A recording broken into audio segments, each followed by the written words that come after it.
नमस्कार, प्रणाम। मैं आपका दोस्त रोशन पटेल, मगध अवतार अरबल से। आज हमारे साथ स्टूडियो में जुड़ गए हैं एक वरिष्ठ पत्रकार अजीत कुमार सिन्हा जी ने। आज हम इनसे जानेंगे, बात करेंगे। बहुत ही खासम खास आज ये वीडियो होने वाला है। आज ये वीडियो आप अंत तक जरूर देखें। इस वीडियो में आपको पता चलेगी महंगाई और बेरोजगारी के ऊपर आज हम डिबेट करने वाले हैं इनसे। महंगाई और जो बेरोजगारी जो है वो जिस गांव में हम जा रहे हैं वहाँ पर ये सुनने को मिल रहा है।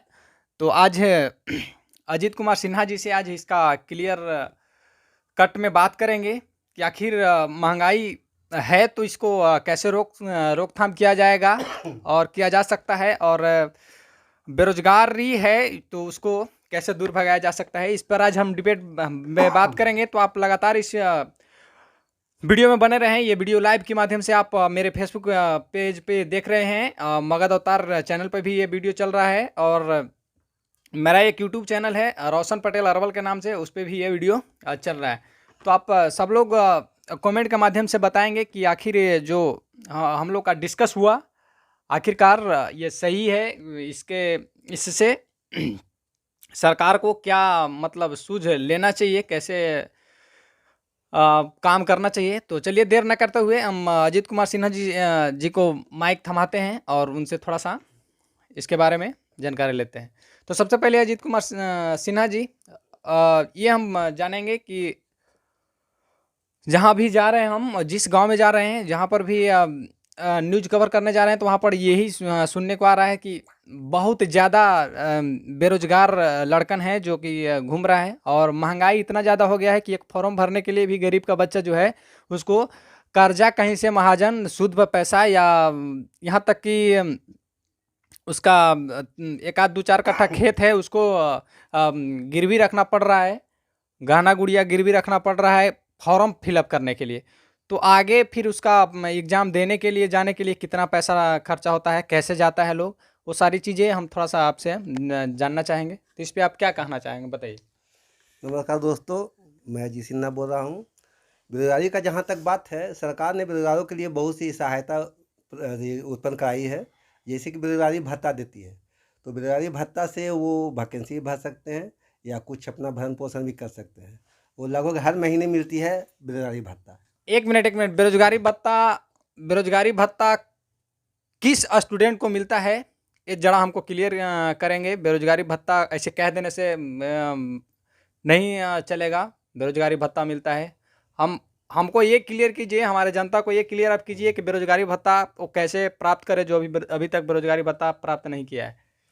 लगभग बेरोजगारी भत्ता मिलता है ग्रेजुएशन के बाद, या तो मैट्रिक पास करके जिसका एज एक्सपायर कर जाता है उसको बेरोजगारी भत्ता मिलता है। और सरकार बोलती है कि सारे को सर्विस नहीं हो सकता है, तो इसलिए अपना बिजनेस कीजिए। सरकार ने उस पर भी बहुत सारा बढ़ावा दिया है, लोन मुहैया कराया है कि अपना रोजगार की स्वयं रोजगार कीजिए, और खुद को भी रोजगार दीजिए और दूसरे को, चार लोग को भी रोजगार कीजिए। तो ये सरकार का मोनोपोली है कि दूसरे को रोजगार देने के लिए आप स्वयं रोजगार करें। आप चाहिए कि हर आदमी को सरकारी नौकरी हो या कहीं रोजगार मिले, तो कैसे मिलेगा? सब लोग रोजगार खोजेगा तो कहाँ से मिलेगा? इसलिए स्वयं रोजगार उत्पन्न कीजिए। जैसे कि बहुत सी रोजगार है, आप कोई फैक्ट्री लगाइए, पानी का प्लांट लगाइए, बहुत से प्लांट है, वो प्लांट लगाइए और खुद भी कीजिए और चार आदमी को रोजगार भी दीजिए। तो ये सरकार का मोनोपोली है, उसको थोड़ा सा पालन कीजिए। इसका कहने का मतलब आपका जो कथन से हमको समझ में आ रहा है कि आधा लोग को आप कह रहे हैं कि आप पढ़िए, आप आधा लोग अनपढ़ रहिए, कारण कि आप आधा लोग रोजगार के दिशा में कीजिए, और आधा लोग से भी कम 10% के नौकरी मिल सकता है।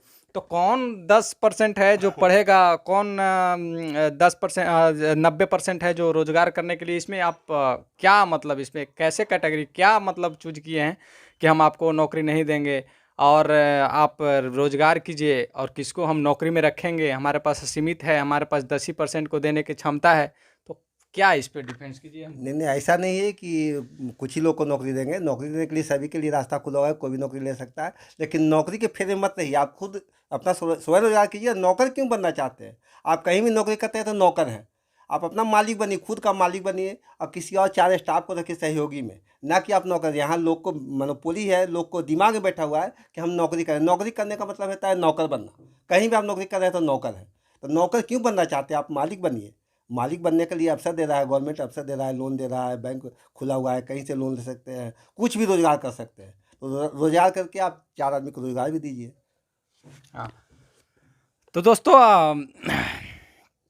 नौकरी रोजगार पे हम बात कर लिए। इनका जो भी ये कहें, हम आपको थोड़ा सा ठेठ भाषा में समझाने का कोशिश कर रहे हैं। तो इनका मिला जुला कर कथन है कि आप सरकार पर बोझ नहीं बने, आप सरकार पर बोझ नहीं बने। सरकार पर बोझ बनने से हमारे देश की उन्नति नहीं होगी। हमारे देश तो आप स्वयं कोई जॉब रोजगार कीजिए और दूसरों को भी वहाँ पर लगाइए। कारण कि देश को उन्नति तभी होगा, देश का अर्थव्यवस्था तभी बढ़ेगा जब आप सरकार को छोड़कर सरकार के सहारे सरकार को लाठी बनाने के अलावा आप खुद अपने पैर पे खड़ा होंगे। सरकारी जॉब पाने वाले व्यक्ति वो देश के लिए कुछ नहीं करते, देश के लिए कोई देश को बढ़ाने का योगदान नहीं देते हैं। वो सरकार देश के गरीब जनता को कमाई हुई पैसा उसको इन्वेस्ट करता है, उसको जो सरकारी नौकरी करते हैं उनको देता है। तो हमारा देश और उसमें अर्थव्यवस्था में कमी आती है, ना कि बढ़ोतरी आती है। हाँ, आप जॉब ना करके आप अपना बिजनेस करते हैं और बिजनेस कर के कुछ लोगों को उसमें भी जॉब भी देते हैं आप, तब जा कर के हमारा देश है आगे की ओर बढ़ेगा। सरकारी नौकरी कर लेने से बस यही होता है कि आपका परिवार बस खाए, अब आप खाएं, बस यही होता है और दूसरे को उससे कोई फ़ायदा बेनिफिट नहीं होता है। आप रोजगार करेंगे उससे दूसरे को भी बेनिफिट होता है, आपको भी बेनिफिट होता है। यही कहना था इनको, जो हम आपको ठेठ भाषा में समझें। चलिए अब हम बात करेंगे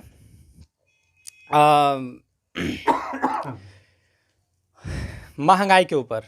तो जैसे कि हमारे देश में, हमारे राज्य में, हम जहाँ पर रह रहे हैं यहाँ पर डीजल, पेट्रोल और बहुत सी चीज़ें जो है बहुत महंगा हो गया। अभी लहसुन प्याज ही महंगा इतना हुआ है और बहुत सी चीज़ें जैसे खाने वाली चीज़ 200 पार कर रहा था। ये आपका कड़वा तेल और बहुत सी चीज़ें हैं, सब पर महंगा हो चुका है।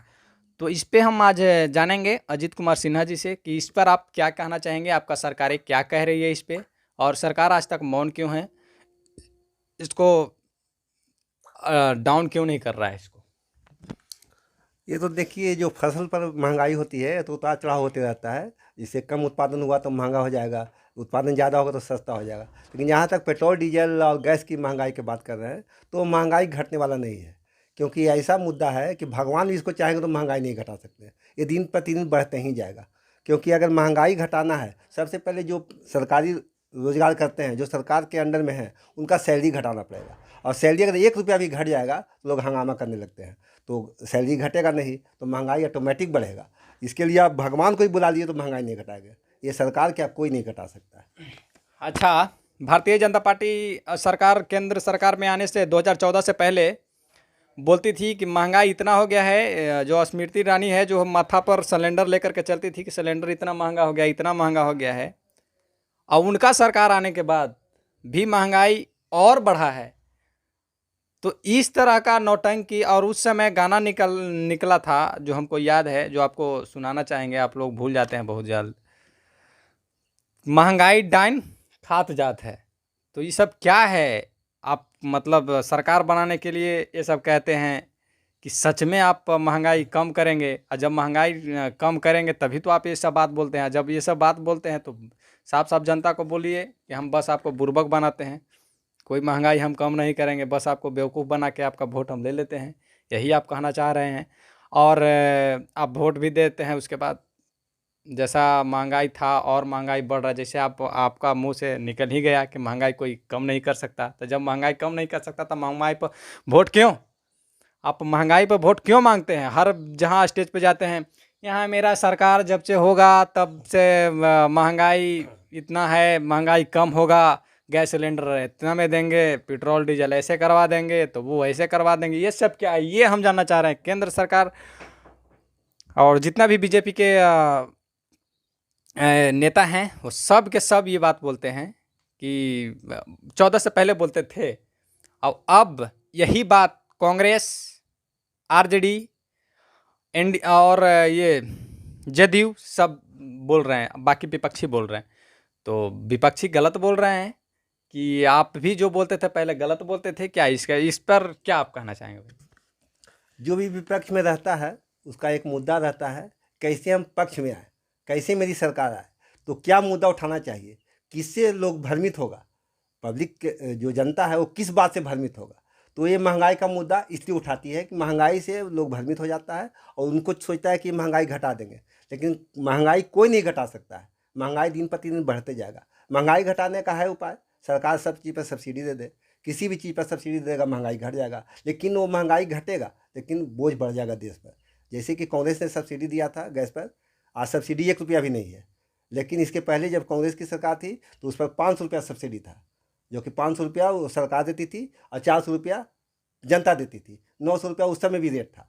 तो सरकार घाटा में जब गई तो देश पर बहुत बड़ा बोझ पड़ा, जिसे मोदी ने उतारा है। बीजेपी आया तो बोझ बहुत उतारा है। तो ये भी सब विपक्ष वाला बोल रहा है। इसके पहले भाजपा भी यही बात बोलती थी, लेकिन महंगाई घटने वाला नहीं है। इन्होंने आते ही महंगाई बढ़ा दी।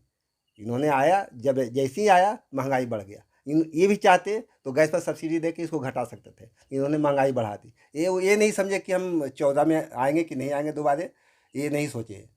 तो इन्होंने महंगाई बढ़ा दी और सबसे सरकार देश के लिए इन्होंने हित में काम किए। जैसे इन्होंने बहुत सारे हित का काम किए। आपका जो खर्चा इन्होंने दूसरे तरीके से लाए, जो कश्मीर पर खर्चा हो रहा था करोड़ों रुपया हर महीने, वो करोड़ों रुपया बचा दिए। तो देश के फायदा के लिए काम किए। लेकिन एक महंगाई, जो महंगाई कभी घटने वाला नहीं है। ये विपक्ष में लोग बोलते रहे, ये भी आ जाएगा। आप कांग्रेस को भी देख सकते हैं। कांग्रेस में तो कोई है ही नहीं प्रधानमंत्री के लायक। कोई अगर प्रधानमंत्री बन जाएगा तो बन डमरू की तरह नाचते रहेगा। प्रधानमंत्री लायक कोई चेहरा नहीं है। तो विपक्ष में कोई चेहरा ही नहीं है तो प्रधानमंत्री बनाइए किसको? महंगाई पर रहा बात, तो महंगाई तो घटने का है नहीं। अच्छा। तो आप लोग सुने, इनका कहना है कि महंगाई कोई भी आ जाएगा, कोई भी सरकार हो, महंगाई कमने वाला नहीं है। तो बस आज के बाद समझ लीजिए, कोई भी नेता इस तरह का बरगला रहा है जनता को झूठ सच के कि हम आएंगे तो ये कर देंगे वो कर देंगे, एकदम बिल्कुल गलत कर रहा है। उसको चप्पल उतार करके मारना खदेड़ना चाहिए और उसी को आप वोट दीजिए जो देश हित में काम करे। ठीक है, तो कांग्रेस रहे या बीजेपी रहे, उससे हमको कोई मतलब नहीं। जो आपको पसंद है उसको आप सपोर्ट करें। और ये अजीत कुमार सिन्हा जी थोड़ा सा कहें कि कश्मीर में इतना पैसा करोड़ों रुपया बचा रहा है, तो कैसे बचा रहा है, थोड़ा सा इस पर डिफेंस करेंगे, उसके बाद इसको हम डिपेंड को आप बंद करेंगे। वहाँ नक्सल हमला होता था और वहाँ की सरकार नहीं बन पाती थी। वहाँ जो भी सरकार बनती थी और कुछ पैसा जो था वहाँ के जो पक्ष में रहते थे उनके द्वारा उनको मिलता था। जैसे कि आपके हो गए कौन है वहाँ पे जो पहले थे, अभी नहीं है, उनको उतना एवज ही मिलता था रुपया वहाँ खर्च करने के लिए कश्मीर में, कि यहाँ हमला नहीं हो, कुछ नहीं हो, कोई माने कोई बमबारी नहीं हो, वहाँ हमेशा कुछ ना कुछ होते रहता था। अभी जो इन्होंने 370 धारा लगा करके 370 धारा जो था उसको हटा दिए, तो वहाँ देखिए क्राइम भी कट गया। वहाँ सरकार ही बहुत जल्दी बना, इलेक्शन हुआ है, अभी हाल में चुनाव हुआ है, बहुत जल्दी सरकार ही बन जाएगा। तो वहाँ ये सब होने से वहाँ का जो खर्चा होता था करोड़ों रुपया वो बच गया। वहाँ स्पेशल राज्य का दर्जा दिया हुआ था जिसमें सरकार का अरबों रुपया खर्च होता था। तो थैंक्स दोस्तों, मैं रोशन पटेल, मगध अवतार, हमारा सहयोगी अजीत कुमार सिन्हा के साथ आप लोग ये वीडियो मगध अवतार चैनल पे देख रहे हैं। और आप लोग से मेरा रिक्वेस्ट रहेगा कि ये वीडियो आप एक शेयर करें, ताकि और जो जनता है उन लोगों को पता चले कि महंगाई जो है फिक्स है, ये हटने वाला नहीं है, और बेरोजगारी ये भी हटने वाला नहीं है। ये सब क्लियर हो, जनता को सबको पता चले, कारण कि इसी के पर सब लोग वोट मांगता है हर बार। महंगाई, बेरोजगारी, ये दो को जो मुद्दा है, ये मुद्दा ख़त्म हो। तो थैंक्स, धन्यवाद।